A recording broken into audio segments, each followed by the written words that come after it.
It's been quite the month of positive news for Somalia, and the news just keeps coming in. Following years of financial reforms, the country has become the latest state in Africa to have its debt burden cut significantly. Barely 24 hours ago, the IMF and the World Bank announced that the country had gotten $4.5 billion in debt relief. Somalia is essentially benefiting from an initiative set up in 1996, the HIPIC initiative, to help the world's poorest countries achieve debt sustainability. Mohamed Kahir filed this report from Mogadishu. The International Monetary Fund and the World Bank approved $4.5 billion debt relief for Somalia after the Horn of African nation completed years of financial reforms under the heavily indebted poor countries initiative. Following the decision, Somalia's external debt has fallen from 64% of GDP in 2018 to less than 6% of GDP by end of this year. This process took over 10 years and was completed through the work of various successive governments and leaders in the country. Finally, the international financial institutions have written off over $5 billion worth of debt. We are still left with a bit, which cannot be relieved, but we will repay it step by step by following the process. The debt relief is expected to facilitate access to critical additional financial resources that will help Somalia strengthen its economy, reduce poverty and promote job creation. We are now the country with the least international debt in our region. That is expected to attract foreign direct investment, and as a government, we need to strengthen relevant institutions to create a conducive environment for business and investment sectors in order to boost our economy and create more employment opportunities. There is mixed reaction in Mogadishu following the announcement of news on Wednesday that was welcomed by various government and international institutions in the country. I am extremely happy about the successful completion of the debt relief process. It is great news for taxpayers like myself. I don't support the idea of borrowing again. We need to utilize the rich resources such as the blue economy, agriculture and livestock for industrial development and self-sufficient, and export our products to neighboring countries. The Somali government has achieved significant milestones during the past 2 weeks, from the historic lifting of 3 decades-old arms embargo to debt relief process. What remains to be seen now is how urgent President Hassan Sheikh Mohamud administration will focus on key security challenges coming from the armed group Al-Shabaab before the next elections. Mohamed Kahir, CGTN Mogadishu, Somalia. Right, then let's dig deeper into what this means for Somalia and how we arrived at this point. Laura Jaramillo is the advisor and mission chief in the IMF's Middle East and Central Asia Department. She's joining us now live on the program from Washington, D.C. Thank you very much for your time this evening, Laura. So let's start with a very basic explanation here, right, about how this works. When the IMF and the World Bank say, look, Somalia's gotten debt relief, are we looking at a full-scale write-off, or is someone else having to essentially put in money to pay off that write-down? How does this work? Thank you. Thank you for having me. And this is a remarkable achievement for Somalia to obtain $4.5 billion in debt relief.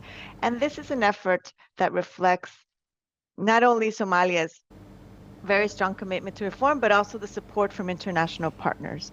And going to your question about how this works, Somalia has been discussing with its creditors on a one-on-one basis to agree on the terms on which this debt relief will be provided.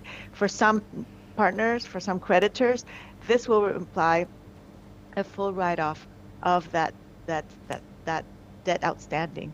For instance, for the Paris Club creditors. For some other creditors, they're extending the terms, some lowering interest rates to provide more relief in the near term to Somalia. So overall, what this comes down to is that Somalia's debt to GDP has come down to less than 6%, which is a level that they can manage and service, and then opens the space to obtain new financings that they can use then to support new programs for health, education, infrastructure, Indeed, and other areas that support the economy. Absolutely. I mean, that sub 6% debt to GDP ratio, that's a number that some of us in East Africa would be very envious of.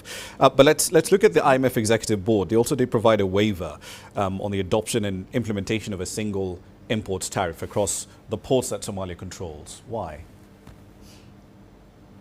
Somalia, to achieve this HIPIC completion point for the debt relief, committed to 14 different reforms, and they delivered full on 13 of those reforms. There was one reform that they did not fully accomplish, and that's the reform that you have referred to in the customs harmonization. I do want to say that there was very significant progress.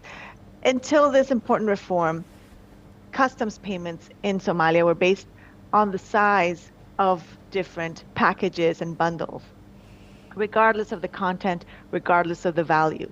They have transformed that, modernized the customs so that all traders then have to have their manifest in the system, have the declarations, indicate what they're importing, the values of those imports, the volumes of those imports, and in a harmonized manner. And this reform has been fully implemented in Mogadishu, which is the largest and busiest port. There was significant progress in Kismayo, which is a port in the south of the country. And it was not fully implemented in the ports in the north of the country. But once the political conditions allow, the authorities are expected to roll out this reform further to those remaining ports. Indeed. One last question for you. So this is far from the end, though, right, of the economic reforms that Somalia is essentially undertaking. It's been a 10-year journey to essentially get to this point. But it also has a $100 million ECF program with the IMF coming up. Can you give us a sense of what the targets are for the country, especially with respect to building central bank capacity, but also its tax revenues?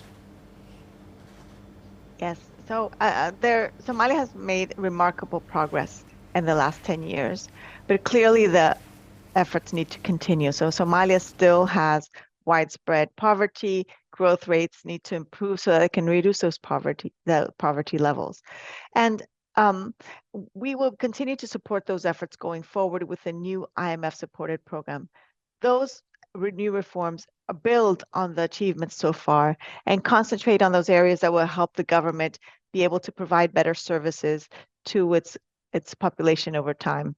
Those include continue to improve revenues, domestic revenues. While there has been significant improvement, revenues have gone from 1.2% of GDP in 2013 to 2.7% of GDP. So that was a significant jump, but still they are insufficient to meet the development needs that the country has.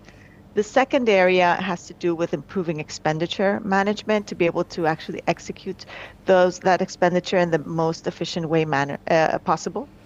Another area is financial development and financial inclusion, that to help bring more resources into the economy to grow the economy, and also in the areas of governance.